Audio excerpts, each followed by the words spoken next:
To inspect or replace the drive belt on your RZR Pro R, follow these steps. Park the vehicle on a flat, level surface, ensure it is in park, and remove the key. Begin by removing the seats. On 4-passenger models, reach behind the headrest and pull on the latch to release the seat back. Remove both seat backs.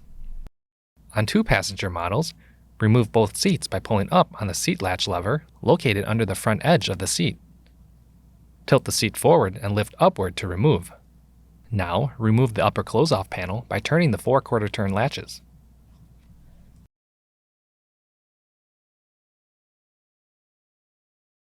Lift the panel up and pivot out around the seat harness to remove. Next, on 4-passenger models, remove the lower close-off panel by turning the 2/4 turn latches. On 2-passenger models, turn the 2/4 turn latches from the panel and 2 from inside the center console. Now, thoroughly clean all debris from the engine compartment. Continue by loosening the clamps retaining the PVT inlet duct to the outer clutch cover. Then, unclip the hose line from the PVT hose.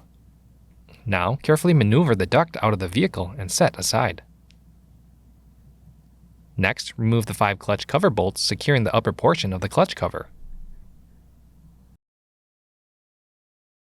Then, remove the 5 quick-release fasteners located on the lower part of the clutch cover. Continue by maneuvering the outer clutch cover outward and upward to access the drive belt. Use care when removing the cover.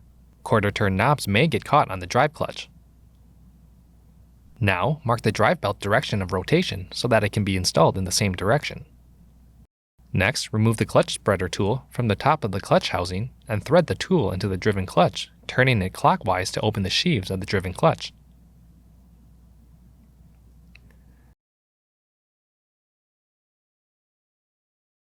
Then, carefully walk the belt off the driven and drive clutch and remove. Now, remove all debris wrapped in and around the PVT system and from the entire clutch air duct passage.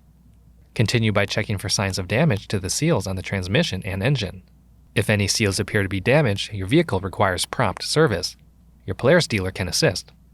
Inspect the belt for any fraying, hourglassing, loose cords, missing cogs, abrasions, burns, or damage, and replace if needed. If replacing the belt, ensure it is installed the same direction it was removed.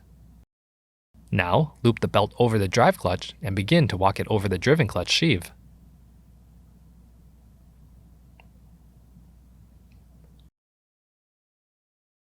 Then, remove the clutch spreader tool and return it to the clutch housing cover.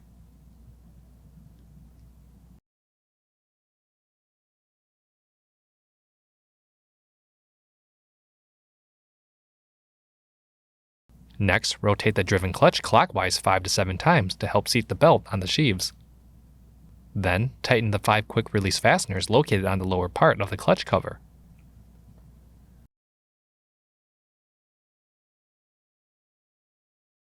Then, reinstall the 5 clutch cover bolts securing the top of the clutch cover. Then, reinstall the PVT inlet duct to the outer clutch cover and fasten with a clamp.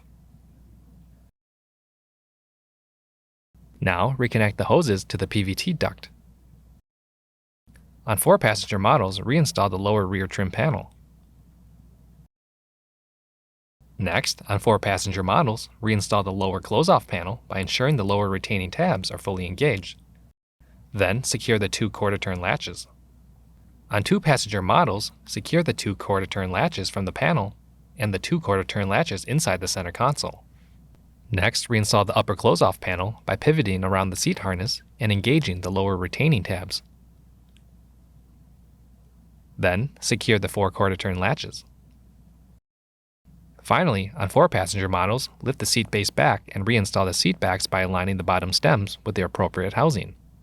Once aligned, push the seat headrest back until the latch makes an audible click sound.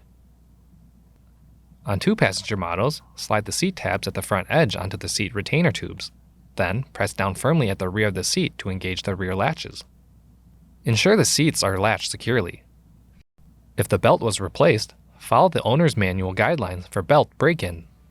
For more information, see your authorized Polaris dealer or visit Polaris.com.